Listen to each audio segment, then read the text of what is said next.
নমস্কার বন্ধুরা, welcome to আরকে sports. আশা করি তোমরা সবাই সুস্থ ও অনেক ভালো আছো। এই ভিডিওতে কিছু গুরুত্বপূর্ণ আপডেটস রয়েছে যেগুলো এক এক করে শেয়ার করব। তো প্রথমেই যে খবরটা শেয়ার করব সেটা হচ্ছে মোহনবাগান দলের সমর্থকদের জন্য মোহনবাগান দলকে একটা শাস্তি দেওয়া হয়েছিল ইআইএফএফের তরফ থেকে। তো সেই শাস্তিটা নিয়ে একদম অফিসিয়ালভাবে মোহনবাগান দল তাদের সোশ্যাল মিডিয়াতে জানায় যে 6 তারিখে যে ম্যাচটা রয়েছে হোম ম্যাচ উড়িষ্যা এফসি দলের এগেনস্টে, সেখানে পুরো স্টেডিয়ামটা বন্ধ রাখা হবে, মানে পুরো ক্লোজ ডোর ম্যাচটা হবে, কোনো রকম দর্শক থাকবে না।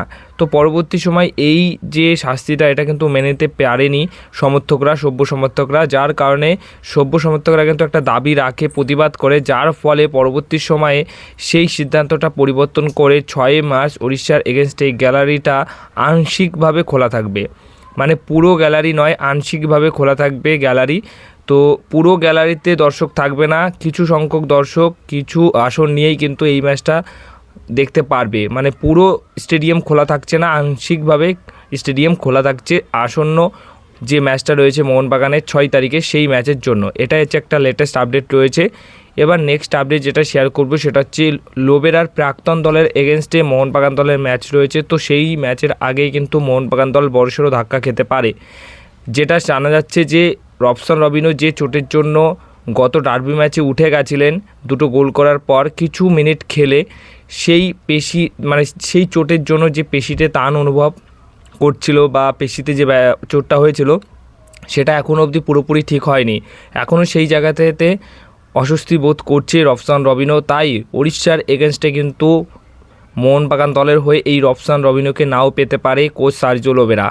তো দেখা যাক শেষ অবধি কী হয়, কারণ এখনও একদিন সময় রয়েছে, 1 থেকে 1.5 দিন। সেই সময়ের মধ্যে যদি রিকভারিটা খুব ভালোভাবে করে নিতে পারে তাহলে রবসন রবিনোকে শুরু থেকে না খেলতে দেখতে পারলেও আমরা কিন্তু সেকেন্ড হাফের একদম কিছু মিনিট 15 মিনিট 20 মিনিট তাকে খেলতেই দেখতে পারি। নেক্সট আপডেট যেটা শেয়ার করব সেটা হচ্ছে লোবেরাকে নিয়ে স্পেশালি বলতে চাই। লোবেরা কি করলো এই সিজনে এসে মোহনবাগান দলে, যে মোহনবাগান দল এমন একটা দল পরিণত হলো যে দলটা কিন্তু একদম ঘোড়ার মতো ছুটছে, একদমই তাদের পিছনের দিকে তাকাতে হচ্ছে না, সামনে যেই আসছে তাদেরকে একদম পুরো উলটপালট করেই কিন্তু অশ্বমেধের মতো ঘোড়ার মতো ছুটছে। তো সেই ক্ষেত্রে লোবেরা কী করেছে তোমাদেরকে একটু শর্টে বলে দিই, যে লোবেরা কিন্তু কোনো রকম সাইনিং করায়নি, শুধুমাত্র একটা শর্ট টার্ম ডিলে মানে লোন ডিলে আমাই রানাওয়েটেকেই নিয়ে এসছে, এবং যে সাইনিংটা করেছে সেটাও কিন্তু একদম পারফেক্ট সাইনিং হয়েছে, অসাধারণ পারফরমেন্স করেছে মোহনবাগান দলের হয়ে সার্জিও লোবেরার আন্ডারে আমাই রানাওয়েটে। তারপর ডিমিত্রি পেট্রাস নিজে একদম ভরা সাংবাদিকদের সামনে ওপেনে বলছে যে তার এই ফিরে আসাটার পেছনে তার কোচের একটা বড় কৃতিত্ব রয়েছে, কোচের একটা বড় অবদান রয়েছে, যেটা মলিনার আন্ডারে সে ঠিকঠাক করে পারছিল না। আর সে একদম বলে দেয় যে এই বছরের কোচই কিন্তু ডিফারেন্ট করে দিয়েছে, কোচ হয়েছে সবথেকে বড় একটা ভালো ডিফারেন্ট আনার ক্ষেত্রে বা একটা আমাকে এই জায়গাতে নিয়ে আসার ক্ষেত্রে। তো একদম ভরা সাংবাদিকদের মধ্যে ওপেনে কিন্তু সার্জিও লোবেরার প্রশংসা করেছে ডিমিত্রি পেট্রাসকে, এবং যে ডিমিত্রি পেট্রাস একদম ফিকে হয়ে গেছিলো তাকে কিন্তু আবার নতুন করে ফিরিয়ে নিয়ে এসছে সার্জিও লোবেরা। এরপর ম্যাকলায়ন কিন্তু একদম খুব ভালো একটা স্ট্রাইকার, কিন্তু কিছু না হলেও তার একটু সমস্যা হচ্ছিলো, কিন্তু গত 2-3টে ম্যাচে গোল সে কিন্তু করছে, অনবরত গোল করেই চলেছে। তো ম্যাকলায়নকেও কিন্তু আমরা ম্যাকলায়ন 2.0 দেখছি।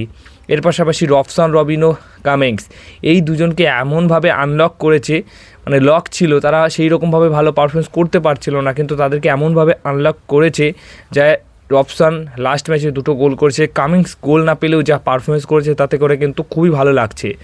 এছাড়া একদম পুরো ফুটবলটাকেই চেঞ্জ করেছে, তার যে ট্যাকটিক্স, তার যে পরিকল্পনা, একদম ম্যাচ বুঝে ম্যাচ রিডিং করে যে পরিবর্তনগুলো ঠিক সময় নেয় একদম পারফেক্ট হয়, এবং এত অ্যাটাকিং মোডে খেলছে মোহনবাগান দল, প্রতি সেকেন্ডে অবশ্যই সার্জিও লোবেরার মোহনবাগান দল কিন্তু আক্রমণ করছে এবং পুরো খেলাটাই চেঞ্জ করে দিয়েছে। আর এত তাড়াতাড়ি 90 মিনিট শেষ হয়ে যাচ্ছে মোহনবাগান দলের ম্যাচগুলোতে, যেটা তুমি বুঝতেই পারবে না, ধরতেই পারবে না যে কখন তুমি সেকেন্ড হাফ হলো, কখন পুরো ফুল টাইম হয়ে গেল। আর এখানেই শেষ নয়, বড় গোল মার্জিনেও জিতে এখন পয়েন্টস টেবিলের 1 নম্বর স্থানে রয়েছে। তো সবই কিন্তু লোবেরার কৃতিত্ব। লোবেরা সত্যি আইএসএল বা ইন্ডিয়ান ফুটবলের একদম সেরা অন্যতম একটা কোচ, যেরকম হাবাস, মানালো মার্কুয়েস এই সমস্ত কোচের প্রশংসা আমরা করে থাকি, তেমন কিন্তু লোবেরা কিন্তু এই 3 কোচের মধ্যে টপ 3-তে রয়েছে, মোটামুটি 1 নম্বরেও ধরে রাখতে পারি। সবশেষে যে বিষয়টা নিয়ে আজকে কথা বলতে চলেছি সেটা হচ্ছে জার্সি। বন্ধুরা, জার্সির পরিবর্তন কিন্তু খুব তাড়াতাড়ি হতে পারে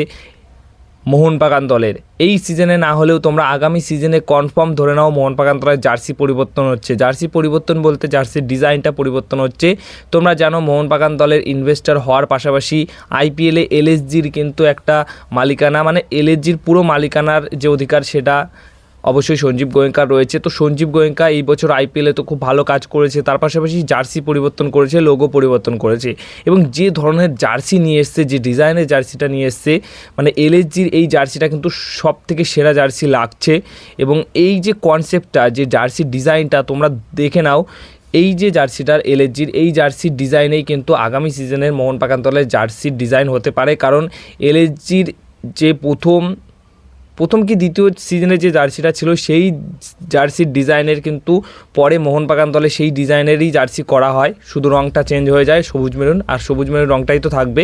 তো আবার নতুন যেহেতু জার্সি নিয়ে এসছে এলএসজির, তো সেই ক্ষেত্রে এই ডিজাইনের পরবর্তী সময়ে মোহনবাগান দলের সবুজ রঙের আদলে মোহনবাগান দলে নতুন জার্সি নিয়ে আসতে চলেছে মোহনবাগান দলের কর্ণধর সঞ্জীব গোয়েঙ্কা বা মোহনবাগান দল।